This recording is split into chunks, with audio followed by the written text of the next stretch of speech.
नमस्कार दोस्तों, मेरा नाम है राहुल कुमार और आप देख रहे हैं राहुल क्लासेज। दोस्तों, आज की क्लास हिस्ट्री पर है और ये यूपी ट्रिपल पैट की इतिहास की पहली क्लास है जो हम भारतीय इतिहास क्लास करेंगे। भारतीय इतिहास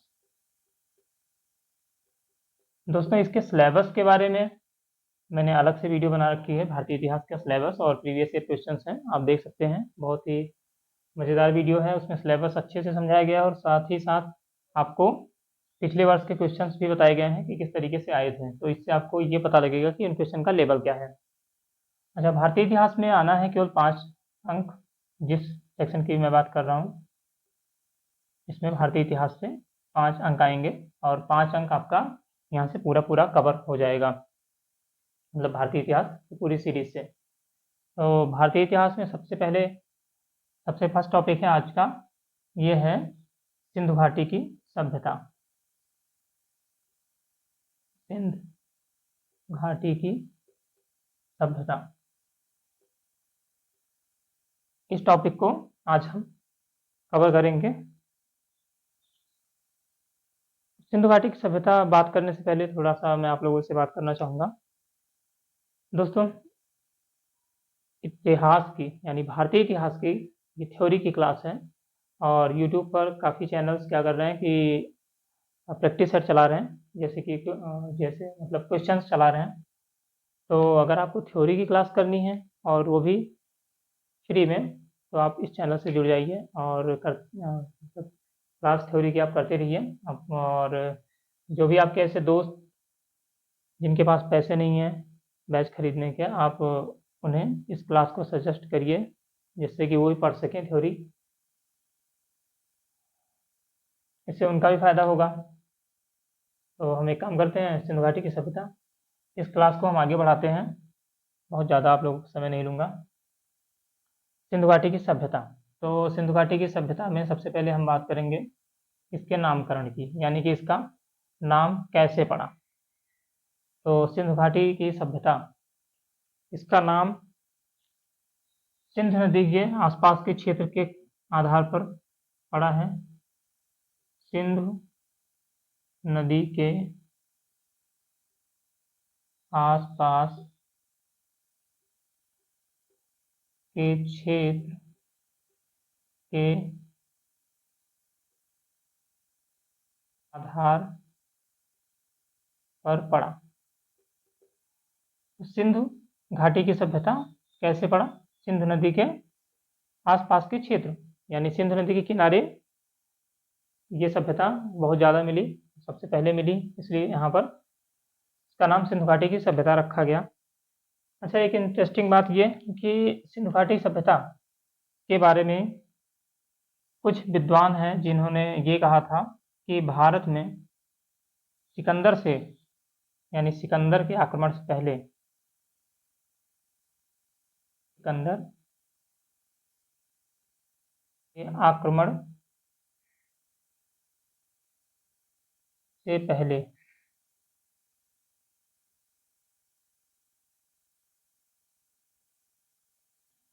कोई भी सभ्यता नहीं थी, कोई भी सभ्यता नहीं थी, ऐसा कुछ विद्वान हैं जो वो मानते थे। 20वीं सदी के दूसरे दशक तक ये सभ्यता क्या थी?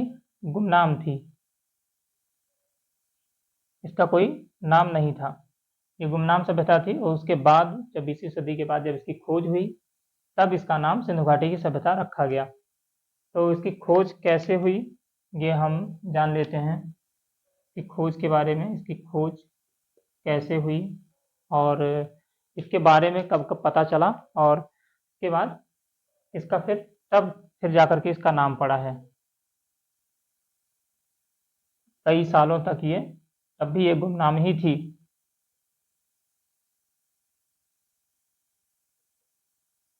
देखिए, अगर हम खोज की बात करते हैं तो एक व्यक्ति थे, उनका नाम था चार्ल्स मैसन, या चार्ल्स मैसन कहीं कहीं नाम आता है। ये बात है 1826 की।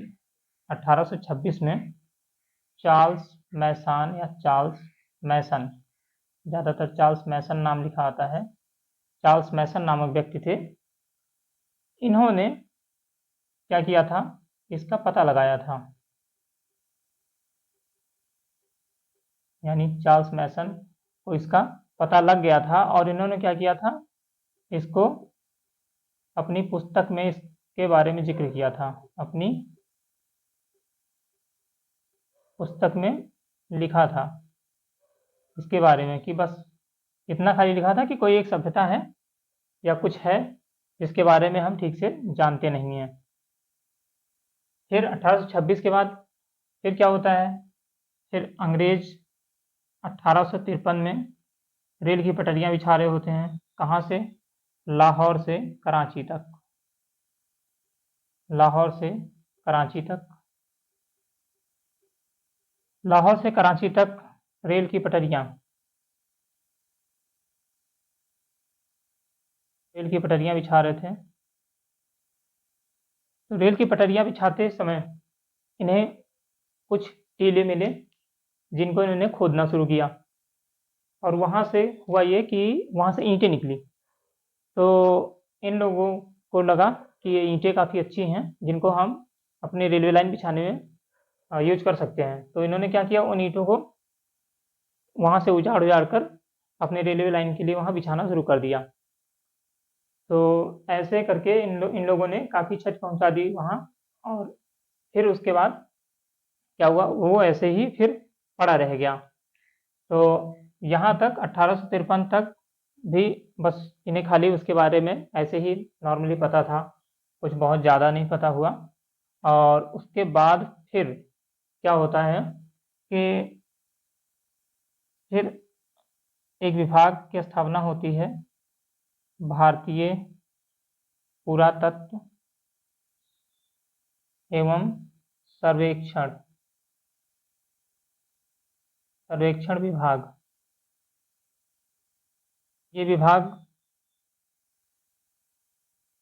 इस विभाग में क्या होता है कि इसमें इसके अध्यक्ष बनते हैं उस समय, अध्यक्ष बनते हैं कौन, सर जॉन मार्शल।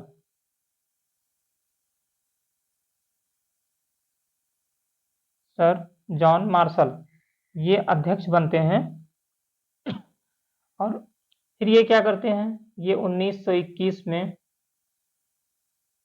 अपने नेतृत्व में किसे भेजते हैं, दयाराम साहनी को। ये अपने नेतृत्व में वहाँ पर दयाराम साहनी को भेजते हैं खुदाई करने के लिए। तो दयाराम साहनी जी वहाँ जाते हैं, खुदाई करते हैं और फिर जांच होती है। तो वहाँ पर जो अवशेष होते हैं, उन अवशेषों के आधार पर, अवशेषों के आधार पर ये बताते हैं कि कोई सभ्यता बहुत पुरानी है जो वहाँ पर निवास करती थी, कोई सभ्यता वहाँ निवास करती थी।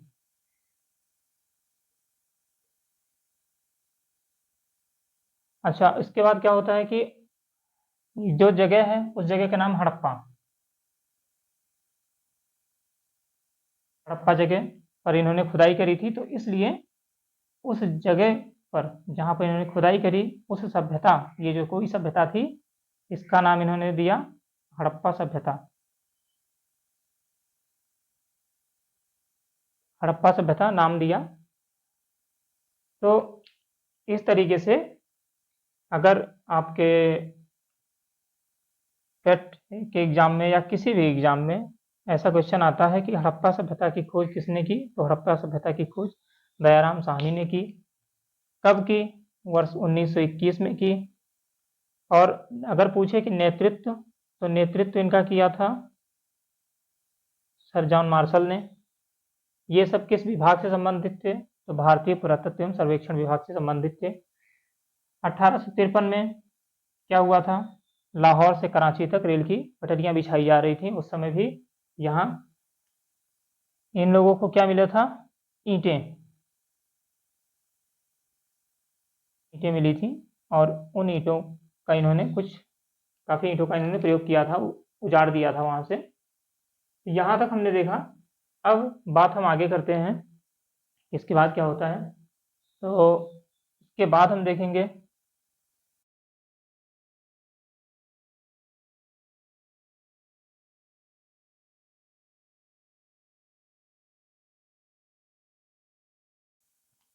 इसके बाद अगले वर्ष 1922 ईस्वी में क्या होता है कि सर जॉन मार्शल किसको भेजते हैं,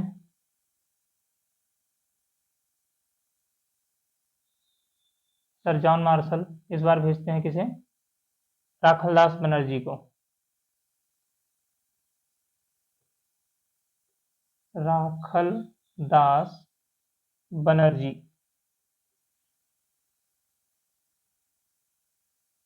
राखलदास बनर्जी को भेजते हैं एक जगह खुदाई करने के लिए। और ये भी वहाँ पर जब खुदाई करते हैं तो इन्हें भी अवशेष मिलते हैं। और इन्होंने जिस जगह की खोज की उस जगह का नाम हुआ मोहनजोदड़ो। मोहनजोदड़ो। तो मोहनजोदड़ो की खोज किसके द्वारा की गई, राखलदास बनर्जी। मोहनजोदड़ो के खोजकर्ता कौन थे, अगर हम बात करें तो खोजकर्ता थे राखलदास बनर्जी। उस समय अध्यक्ष कौन था, सर जॉन मार्शल। और वर्ष 1922 में सर जॉन मार्शल के नेतृत्व में राखलदास बनर्जी ने जिस जगह की खोज की वो जगह का नाम मोहनजोदड़ो है।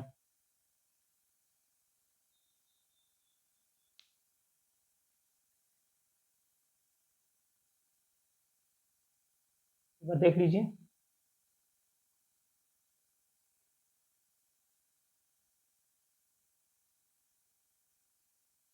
अच्छा, मोहनजोदड़ो के बारे में एक बात और लिख लीजिए कि मोहनजोदड़ो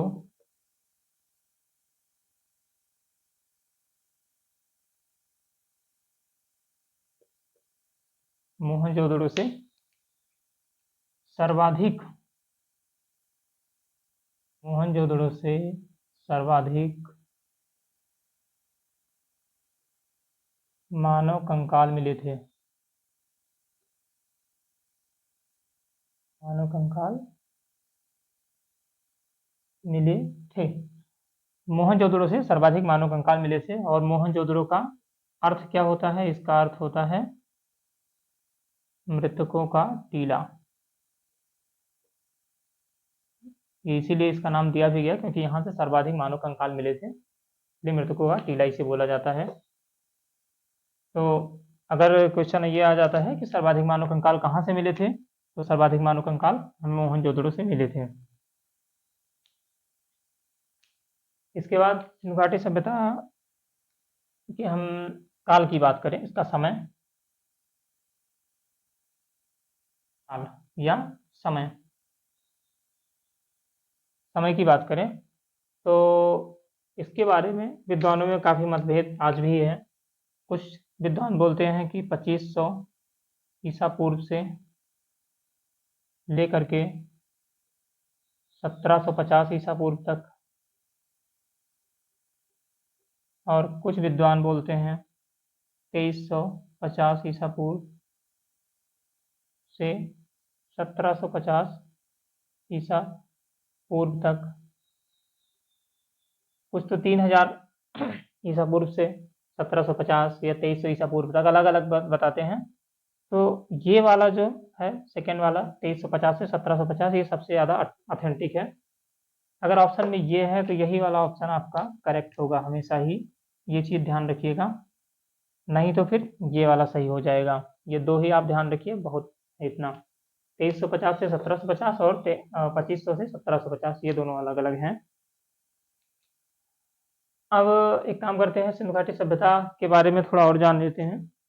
तो हम सबसे पहले जानते हैं कि इसके चारों तरफ के जो प्रमुख नगर थे, जो चारों दिशाओं में सबसे आखिरी उनका छोर जिन्हें बोला जाता है, इनके बारे में पहले जान लेते हैं क्योंकि ये भी क्वेश्चन काफ़ी इम्पोर्टेंट है और काफ़ी बार पूछा जाता है, तो मैं कुछ इस तरीके से बना के आपको समझा दे रहा हूँ।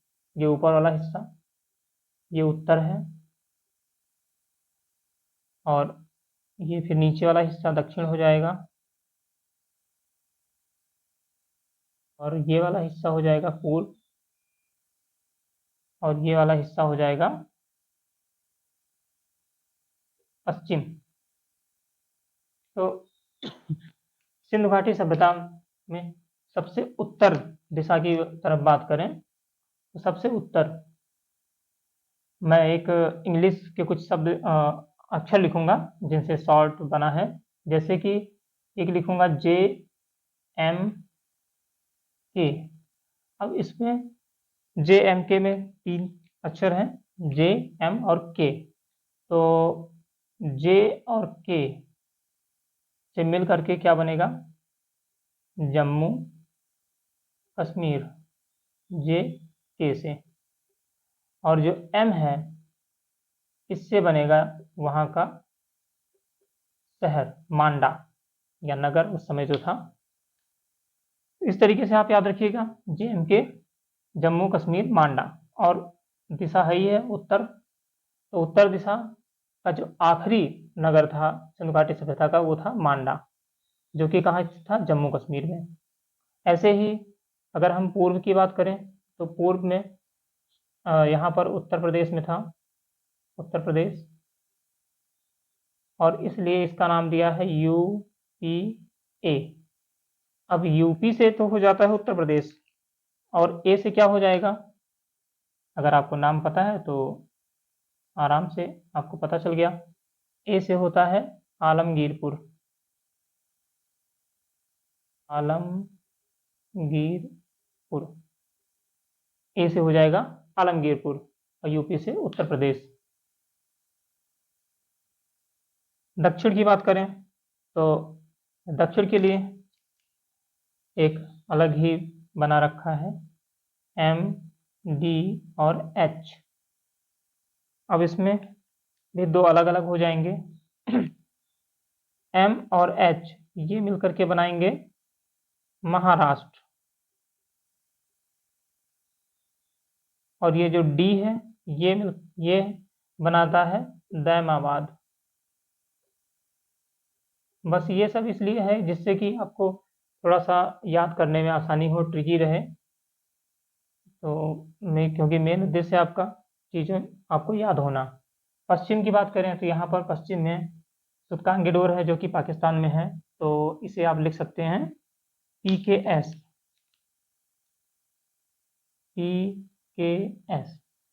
PK से यहाँ पाकिस्तान हो जाएगा, PK से हो जाएगा पाकिस्तान, पाकिस्तान। जो S है इस S से बनता है सुत्कांगेडोर।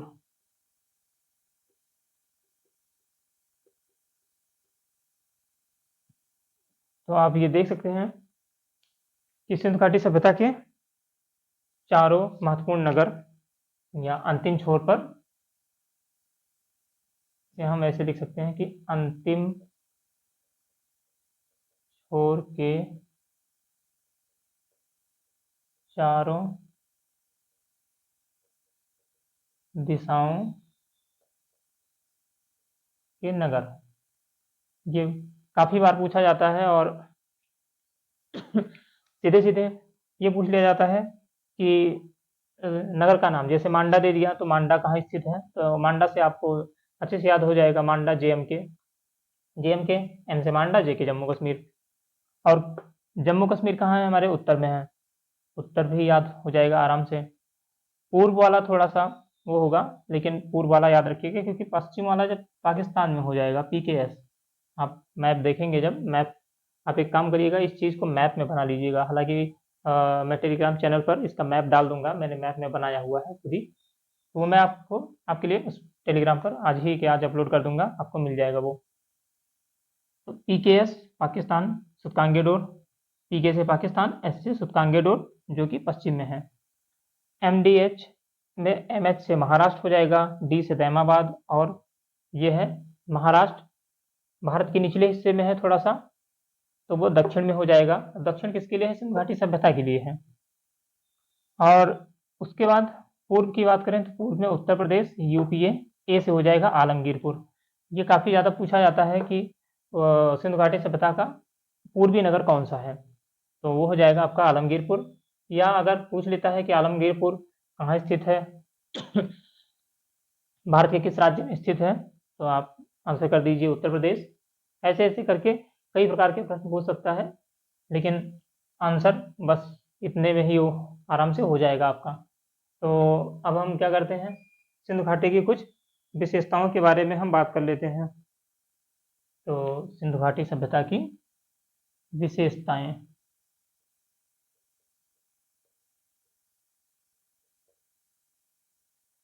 अब विशेषताओं में हम देखते हैं, एक विशेषता ये थी, सबसे बड़ी विशेषता, कि सिंधु घाटी सभ्यता, सिंधु घाटी सभ्यता एक नगरीय सभ्यता थी।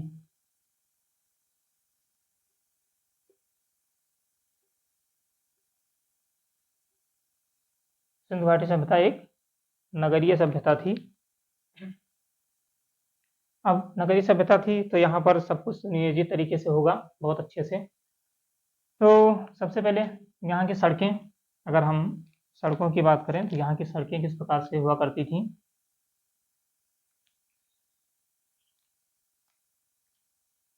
यहाँ की सड़कें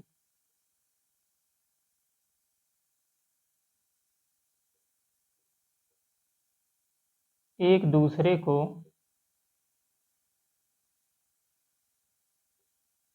समकोण पर काटती थी।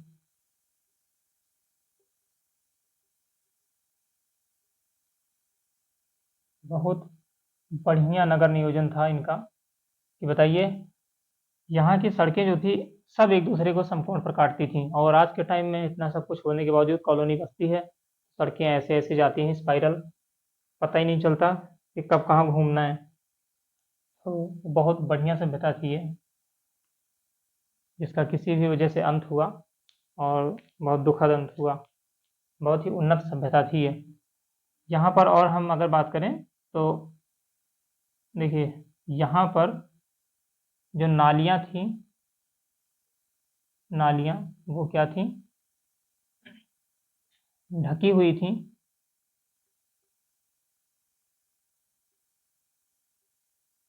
जो एक मुख्य नाली, जो मुख्य नाली से जुड़ी हुई रहती थी, या जुड़ी थी, जुड़ी थी। यहाँ की नालियाँ भी एकदम ढकी हुई होती थी, और जो कि एक मुख्य नाली से ढकी हुई होती थी। यहाँ ये सड़कें समकोण पर, और ये नगरीय सभ्यता थी। ऐसे आप अंडरलाइन कर लीजिएगा, इम्पोर्टेंट इम्पोर्टेंट।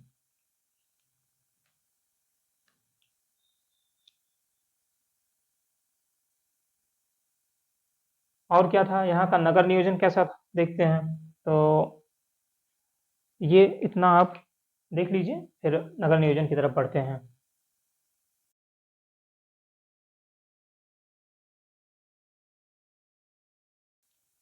देखिए यहाँ का हम नगर नियोजन अगर देखें तो, नगर नियोजन की, नगर इसका कैसे बसा हुआ था, तो इस नगर नियोजन के दो भाग थे। एक ऊपरी भाग या अगला भाग, ऊपरी या अगला भाग, और एक था अगला ऊपरी, और इसे बोलते थे प्रथम भाग। इसी को प्रथम भाग भी बोलते थे। और ये निचला भाग होता था, जिसे हम बोलते थे द्वितीय भाग या दूसरा भाग। तो इन दोनों में अंतर ये था कि जो हमारा ऊपरी भाग था, इसके बारे में बात करें, ऊपरी भाग के बारे में, तो ऊपरी भाग हमारा किसके लिए था, ये शासकों के लिए था। यहाँ पर शासक वर्ग निवास करता था।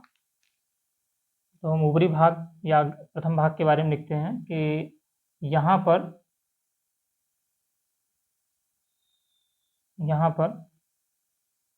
शासक वर्ग निवास करता था।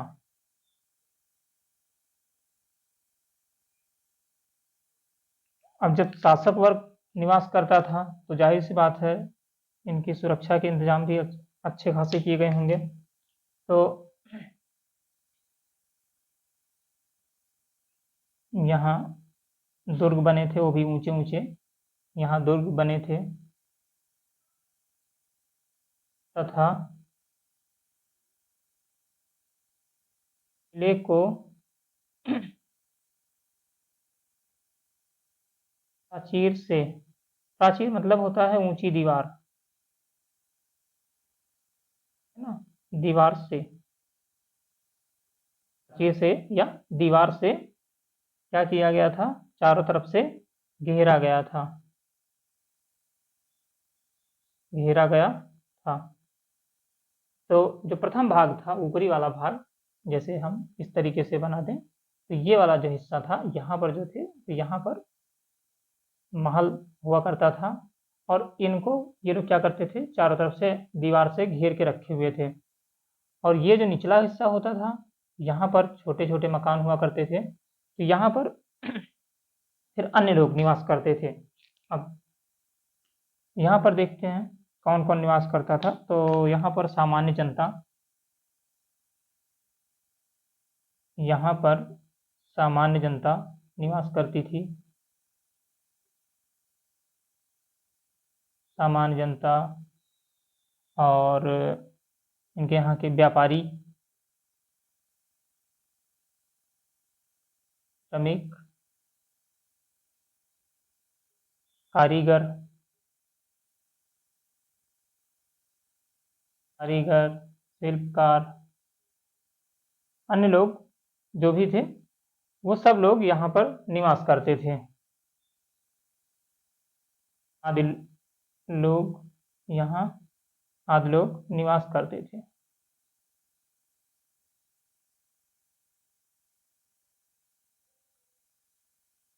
जो इनका निचला वाला हिस्सा था, ऊपर वाला हिस्सा दुर्ग बने थे, यहाँ कोई दुर्ग नहीं होता था, ना ही ये प्राचीर से घिरे होते थे, तो ये खुला हुआ हिस्सा होता था। यहाँ प्राचीर नहीं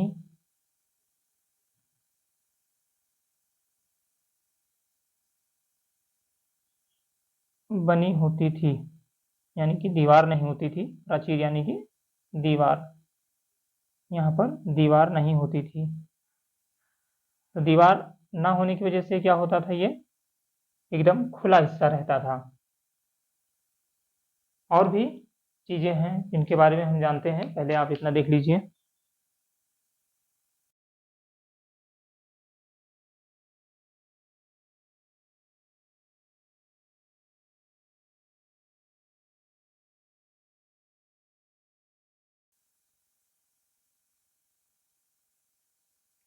और जो चीजें हैं वो ये कि इनके जो घर हुआ करते थे, यानी इनके मकान या घर, ये घर पक्के बने हुआ करते थे इनके यहाँ के। तो जो इनके घर थे वो घर पक्के बने होते थे,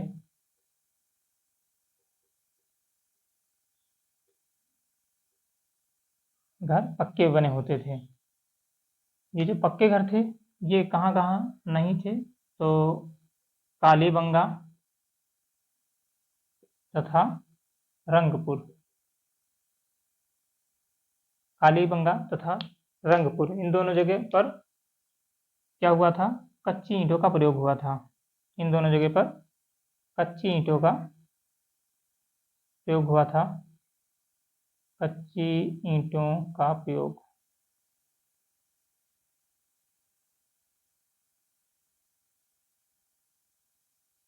कच्ची ईंटों का प्रयोग हुआ था। और अगर हम बात करें कि मोहनजोदड़ो,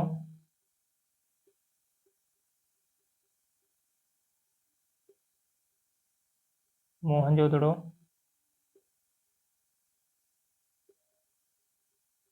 हड़प्पा तथा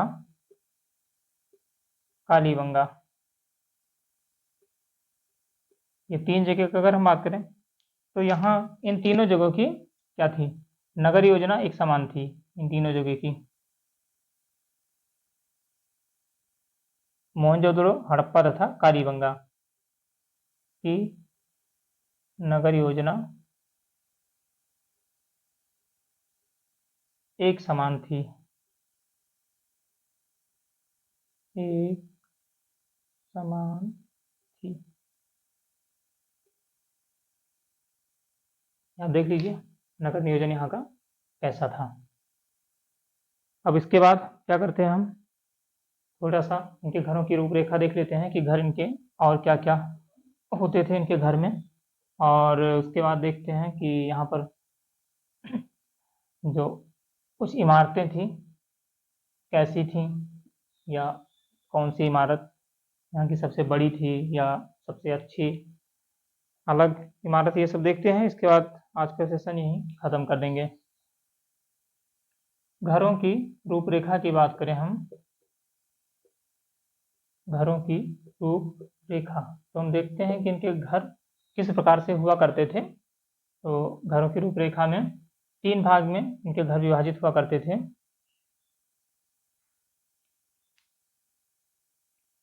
तो एक होता था आंगन, और एक होता था रसोई घर,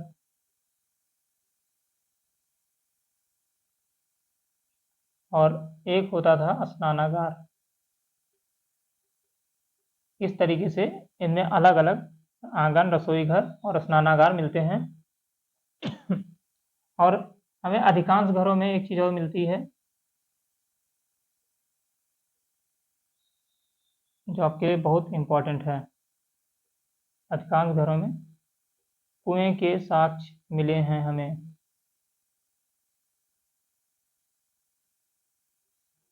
अधिकांश घरों में कुएं के साक्ष्य मिले हैं। तो हम ये कह सकते हैं कि यहाँ पर कुएं भी इन लोगों के पास थे, इन लोगों ने कुएं भी बना रखे थे।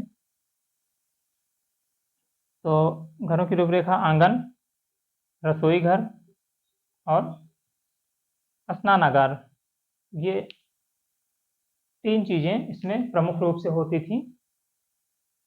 अब यहाँ की कुछ इमारतों के बारे में देख लेते हैं।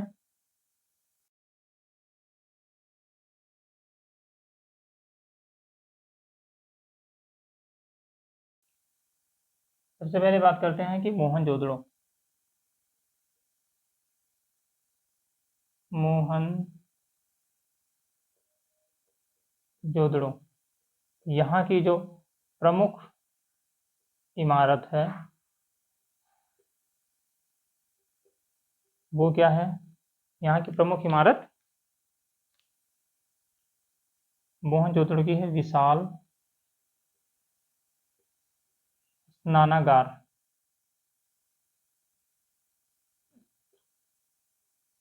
माफ कीजिए, विशाल स्नानागार प्रमुख इमारत यहाँ की विशाल स्नानागार है मोहनजोदड़ो की। और उसके बाद हड़प्पा की बात करें,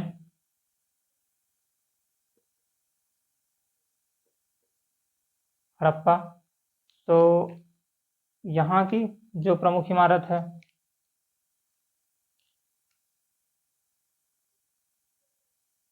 यहाँ की प्रमुख इमारत की बात करें तो यहाँ की प्रमुख इमारत है अन्नागार।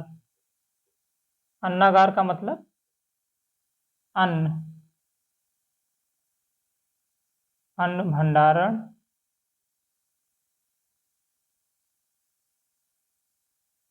करने का स्थान, या कह लीजिए कि